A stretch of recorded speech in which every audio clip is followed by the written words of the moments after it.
This is the story of three young men who, in their pursuit of a better life, stumbled into a nightmare in a quaint but affordable apartment in Chicago. Meet Brandon, a young man from a small town who moved to Chicago looking for a job.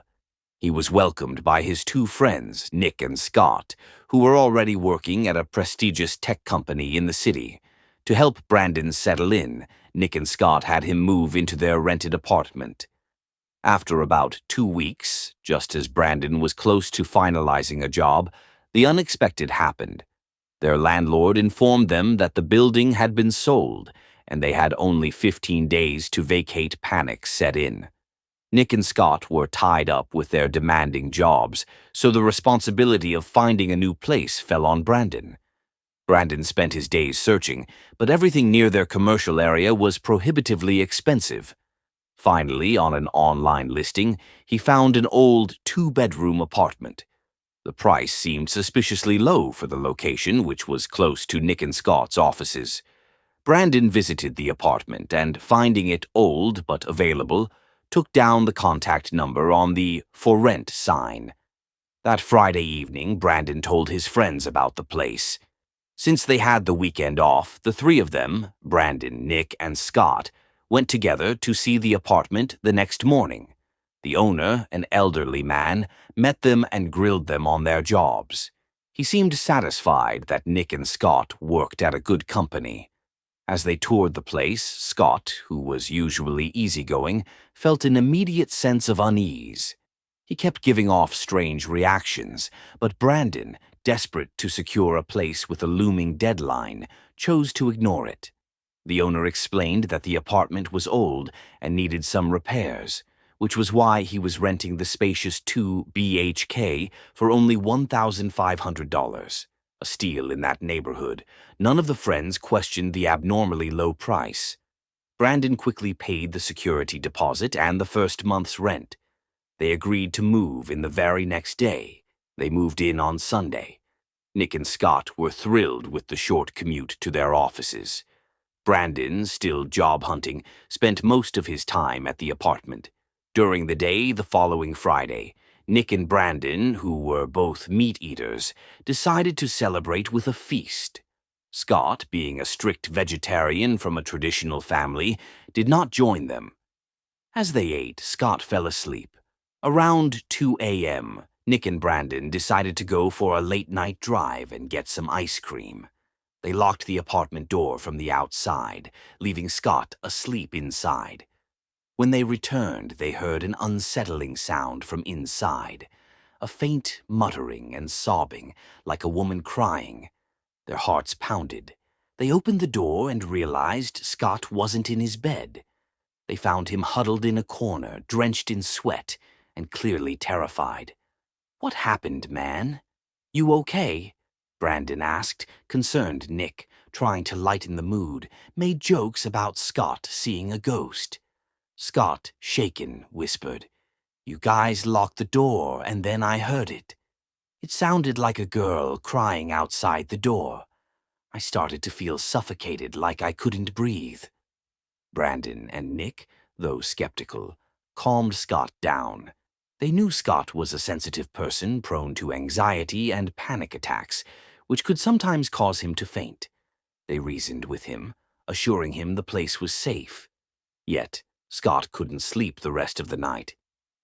A few nights later, the fear hit Brandon. He was woken up by a sound, the distinct sobbing of a woman right outside their door. He got up and quietly opened the door. There was no one there. The noise, however, woke up Nick and Scott. "I heard someone crying, man, just outside the door," Brandon admitted. Scott immediately reacted. I told you something was wrong with this place. We made a mistake." Nick dismissed it as their imaginations running wild, but Brandon was now deeply unnerved. Scott had warned them earlier that the place felt wrong and would bring them trouble. The next day, Brandon went to the landlord. He didn't mention the crying directly, instead asking if anyone else lived nearby, citing late-night noise. The old man grew defensive. "Are you boys drinking already?" What kind of nonsense is this crying in the middle of the night? Afraid of losing their apartment, Brandon let the matter drop. Everything was quiet for a few days, and Nick, a non-believer, constantly teased them about their ghost girl. Then came a Saturday when Scott left to visit his relatives. He used a lot of cologne that morning. When he returned that evening, Nick and Brandon had cooked another non-vegetarian meal. Scott went to his room to prepare his own vegetarian dish. Later, as Nick and Brandon were about to go out for a stroll before dinner, they saw Scott sitting at the table. He had placed 20 rotis, his vegetarian curry, and the non-vegetarian dish in front of himself. Thinking Scott wanted them to join him, they left to give him space. Scott did not stop them. When they returned, Scott was sound asleep in his room. They went to eat, but a shock awaited them. The plates were empty. Scott had eaten all 20 rotis, all the vegetarian curry, and all the non-vegetarian food. The Scott, who vehemently refused to even have non-veg in the house, had not only consumed it all, but was now sleeping peacefully. Brandon felt a chill. They realized something was deeply wrong. Scott had locked his door. Nick, being slim, went outside and slipped through the window of Scott's ground-floor room. He unlocked the door for Brandon. They couldn't find Scott in the room. He was in the bathroom, unconscious on the floor. They rushed Scott to the bed. Brandon, terrified of having to answer to Scott's parents, begged Nick to find a doctor. A local doctor examined Scott, diagnosed a high blood pressure episode, and gave him medication. After the doctor left, Scott woke up from his fugue state, looking traumatized. He told them he didn't remember anything after getting an odd electric jolt when he entered the apartment. The entity possessing Scott was getting stronger. The next 2 days, Scott was unwell. When Nick returned from work, Scott's behavior became erratic. He didn't seem like himself. As Brandon and Nick ate dinner, Scott suddenly started convulsing and began vomiting violently, far more than any person should. As Brandon tried to comfort him, Scott's voice changed. It was a girl's voice, distorted and menacing. "You made a grave mistake coming here. You won't leave alive. I will kill you all." Terrified, Brandon instinctively tried to recite the Hanuman Chalisa, a prayer. But he found he couldn't remember the words. Nick panicked and ran to the other room. Brandon yelled at him, "Nick, ghosts don't need doors. Come back. We have to help him."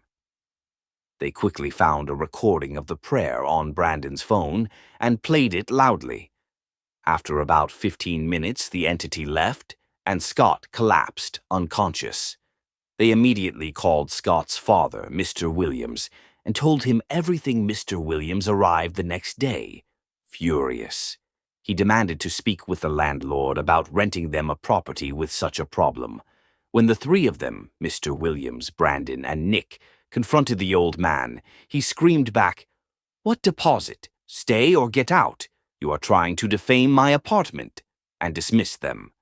Mr. Williams left, promising to return in 2 days with someone who could prove the apartment was haunted. He returned with a revered guru, a spiritual master, who immediately sensed the negative energy upon entering the apartment. The guru looked around and told them they must leave the place immediately. Scott told the guru what happened: the feeling of an electric jolt, the sudden rush of sweat, and the loss of self-control. "There is the spirit of a girl here," the guru confirmed. "She is the one possessing Scott. I am not here to prove anything to the owner, but I strongly advise you to leave as soon as possible." He gave the 3 men protective threads and left with Mr. Williams. The 3 friends planned to hold on to the apartment until their security deposit was used up by the rent. But 4 nights later, the girl's spirit returned. Scott was possessed again. The protective thread was snapped instantly. In a frenzy, Scott grabbed a sharp object and cut his own hand, spilling blood onto the floor. Panic-stricken, Brandon and Nick scrambled to play the prayer recording again. They called Mr. Williams, who returned with the guru. This time they prepared for a full exorcism, setting up a ceremonial fire and bringing all the necessary materials. As the ceremony began, the landlord, the old man, arrived and simply stood watching, a look of immense guilt in his eyes. The guru stopped and looked at the old man. "Will you tell them, or shall I?" The old man broke. He confessed that his granddaughter, Olivia, had lived there. Olivia had been deeply in love with a boy named Ryan, who had used her and brutally betrayed her. The heartbreak led Olivia to fall into a severe depression, and she tragically took her own life in the apartment.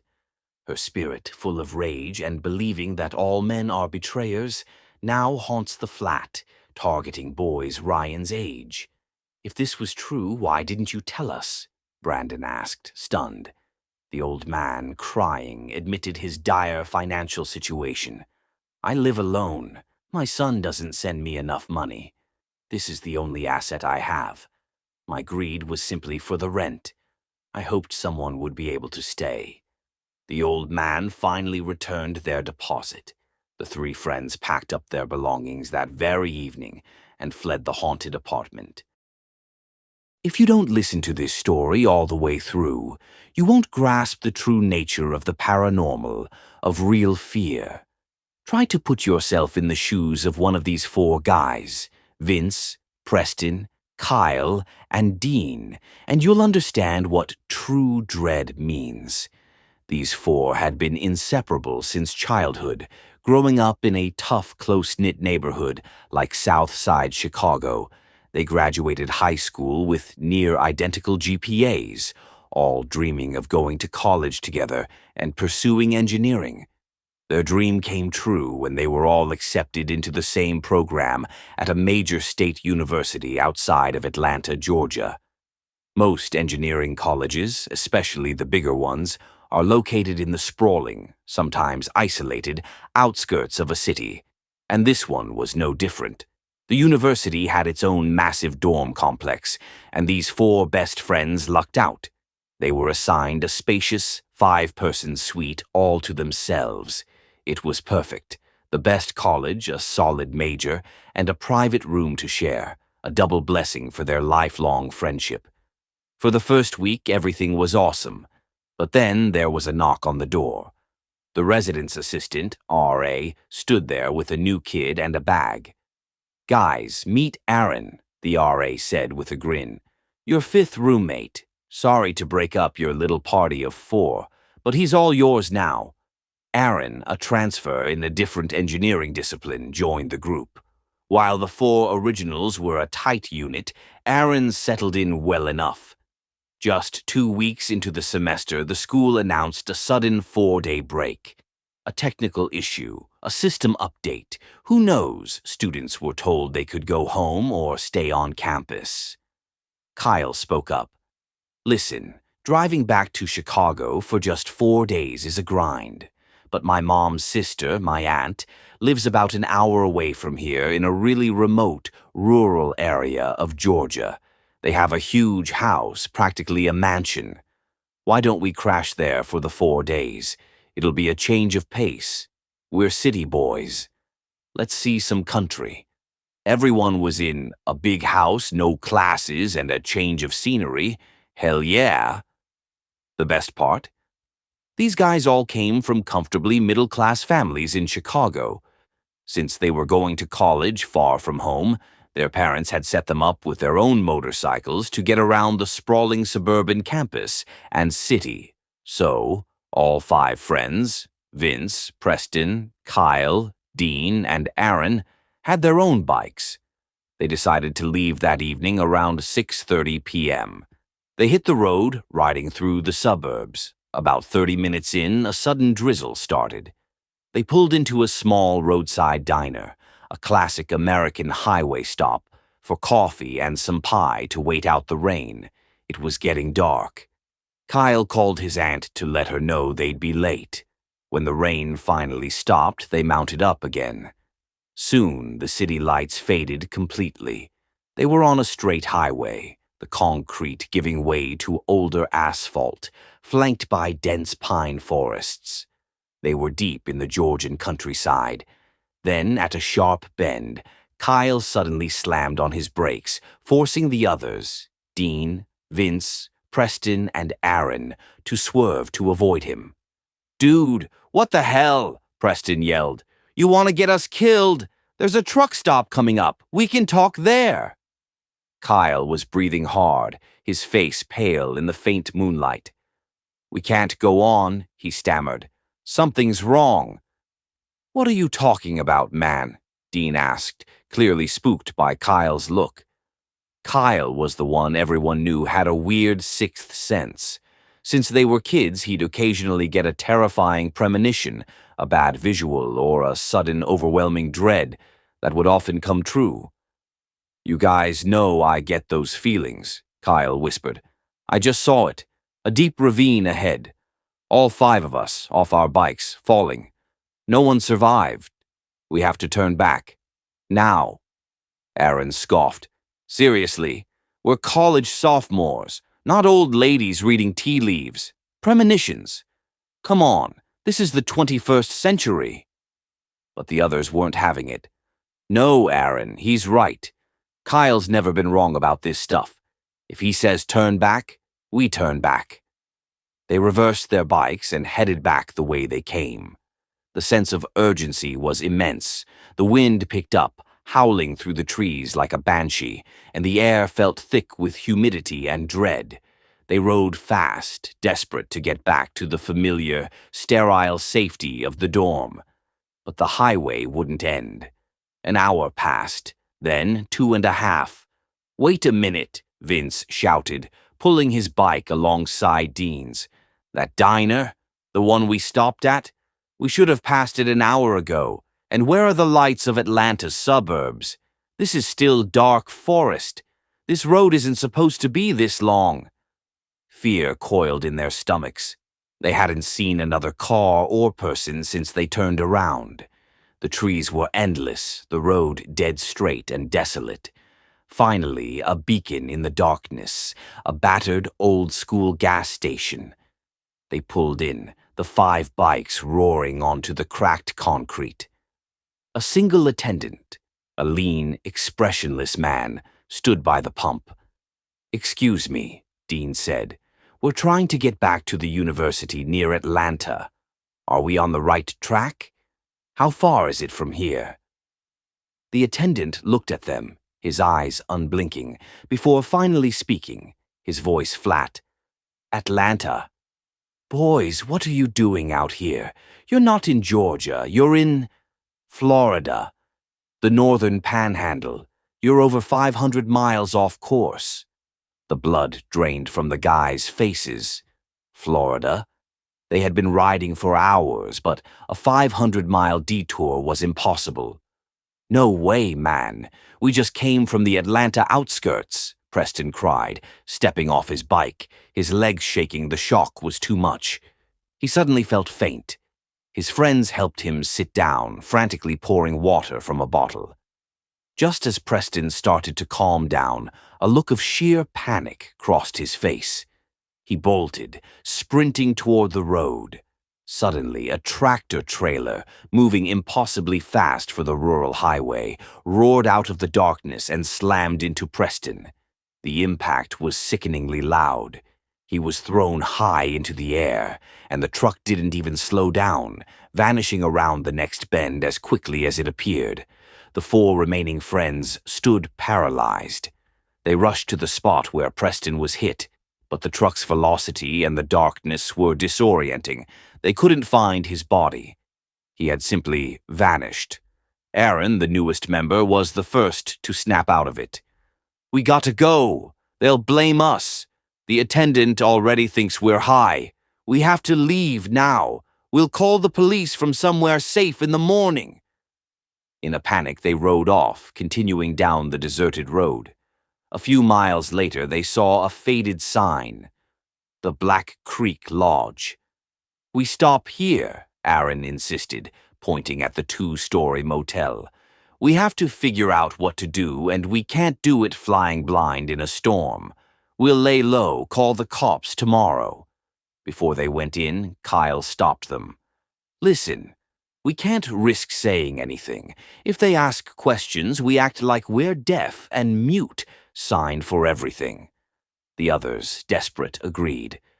The three friends and Aaron checked in, communicating silently with the bewildered night clerk. They got the key to a room and collapsed onto the two double beds. It was around 2 a.m. Exhausted and traumatized, they finally drifted into a troubled sleep. Sometime later, Kyle woke up to a loud crack, like glass shattering. He shot up, disoriented. Aaron was gone from the bed next to him. "Aaron, where are you?" Kyle checked the bathroom empty. The room door was ajar. Heart pounding, he raced outside. Aaron's bike was still there, but Aaron was nowhere to be seen. Kyle searched the parking lot, calling out, the wind snatching his voice. He ran to the back of the lodge, an area full of debris and overgrown weeds. There, crumpled face down in the trash, was Aaron. "Aaron, are you okay?" Kyle rushed to him and flipped him over. Aaron's eyes were rolled back in his head, his skin ice cold. And on his chest, etched into his skin, was a horrific, devilish symbol, a dark occult mark. Kyle screamed, scrambling back to the room. He woke Vince and Dean, his voice choked with terror. "It's Aaron. He's dead. We have to leave this place, now." They followed Kyle, half running, half stumbling toward the back lot. But when they got there, Aaron wasn't dead. He was perfectly fine, hunched over, gathering a pile of grotesque items from the weeds, a chunk of raw meat, tangled clumps of hair, melted candles, and a small animal skull. Vince, still clutching his phone, instinctively hit the record button. "Aaron, what are you doing?" Kyle shouted. Aaron wheeled around, his eyes burning with an intense, cold fury. His voice wasn't his own. It was deep and menacing. "Stay out of this. I did what I needed to do. If you interfere, the three of you will follow the one who is gone." Terrified, Dean suddenly broke and ran for his bike, desperate to escape the demonic energy radiating from Aaron. As he ran, his bike's headlight beam hit Aaron. In that instant, a massive lightning strike ripped through the sky, hitting a huge dead oak tree next to the lodge. The heavy tree snapped and fell directly onto Aaron, crushing him completely. Kyle, Vince, and Dean didn't exchange a word. They jumped on their motorcycles and sped away, not looking back. Riding until their bikes ran out of gas, they found another cheap roadside motel miles away and promised each other, "We stick together and we go to the police at sunrise." The next morning they walked downstairs. The hotel clerk looked at them oddly. "You guys okay? You look like you've seen a ghost." "Where are you headed?" Vince said. "We need to get back to the university near Atlanta. Are we far?" The clerk frowned. "Atlanta? You're about an hour outside the campus. This is still suburban Georgia, not far from the college at all. Y'all must have gotten turned around." "Atlanta? Not Florida? Not 500 miles away?" Confused but relieved, they paid, grabbed their bikes. Their phones and GPS were miraculously working again, and sped back to campus. It was only a 15-minute ride. When they burst into their suite, what they saw made all three of them collapse. Preston was asleep in his bed, snoring loudly. "Guys, what happened to you? You look like zombies," Preston said, rubbing his eyes. "I got dizzy at that gas station and passed out. When I woke up, you guys were gone. The attendant was gone. I figured you just took off for Kyle's aunt's house, so I rode back here. My phone was dead, so I figured I'd wait for you guys to call me in the morning." It all clicked. The gas station attendant was a phantasm, the truck accident was an illusion, and the entire night of terror was an elaborate, terrifying hallucination. A dark spell, Aaron, the supposed fifth roommate, was no student at all. He was a cultist or a demonically possessed man who had used his dark arts to lure them into a state of bewilderment, trying to claim their souls and break their circle of friendship. He had died by his own black magic when the spell on them broke. The curse was only ever tied to him, and once he was gone, the horror vanished. No one ever came looking for Aaron. His file vanished from the school system. The boys never told the whole truth. They just said he was a mysterious transfer student who left during the break. They changed hostels immediately and made a solemn vow: no more random roommates, ever. They learned that the real horror isn't always the monster under the bed, but the evil that walks among us, looking to break the bonds of the innocent.